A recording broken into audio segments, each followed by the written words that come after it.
छिपा है जादू। या नवीन अभ्यासक्रमामध्ये नव्याने समावेश आलेलं समग्र प्रगती पुस्तक, त्याला HPC आपण म्हणतो, ते HPC मध्ये त्या ठिकाणी रुब्रिक्स तयार करण्यात आलेले आहेत आणि ते रुब्रिक्स निर्झर, पर्वत आणि आकाश अशा पद्धतीचं रुब्रिक्स तयार करून त्या रुब्रिक्समध्ये 3 क्षमतांचा आधारभूत करण्यात आलेला आहे: जाणीव, जागृती, संवेदनशीलता आणि सर्जनशीलता।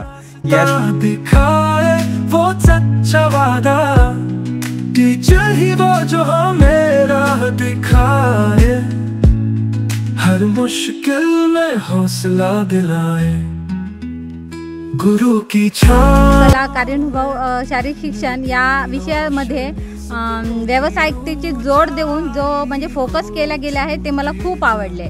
जे पहिल्याच्या पूर्वीच्या अभ्यासक्रमामध्ये कला, कार्यानुभव विषय होते, पण ते आपण नाही का हाताळत होतो, म्हणजे काही म्हणजे मातीकाम करून घेणे, नाट्य करून घेणे। पण आता या अभ्यासक्रमामध्ये NAP 2020 मध्ये कार्यशिक्षण या विषयामध्ये व्यावसायिकतेची जोड देऊन विद्यार्थी संस्कारक्षम घडतील आणि तसेच ते समोर चालून त्यांना या म्हणजे रोजगार काहीतरी स्वतःमध्ये उपलब्ध करून देतील। लगे ये दुनिया हम सब के जीवन का वो है सितारा, टीचर ही है जो बनाए भविष्य हमारा।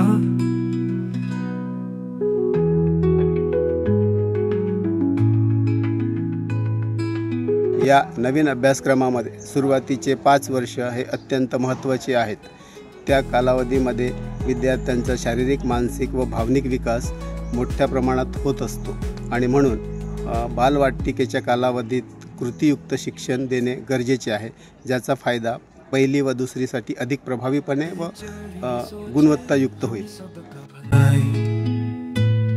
जगमग हो जीवन ये दीप जलाए, सिखाए हमें हर राह की कहानी, हर पल में छुपी हो उनकी मेहरबानी, गुरु की। अन्नमय कोश, प्राणमय कोश, मनोमय कोश, ज्ञानमय कोश, आनंदमय कोश। आनंदमय कोशामध्ये निसर्गसृष्टीतून चराचरातील सर्वोत्तम, उदात्त आणि चांगल्या विचारांचा जो इथे विद्यार्थ्यांना आनंद मिळावा अशा प्रकारचं शिक्षण या नवीन अभ्यासक्रमामध्ये दिलेलं आहे आणि या अभ्यासक्रमामधून विद्यार्थी आनंद राहून तो कसा चांगला कृतीयुक्त आणि कृतिशील असं कार्य करेल आणि शिकेल। कारण कृतीयुक्त शिक्षणामधून विद्यार्थी जास्तीत जास्त सहभाग होऊन ते आनंदातून चांगलं शिक्षण घेतील।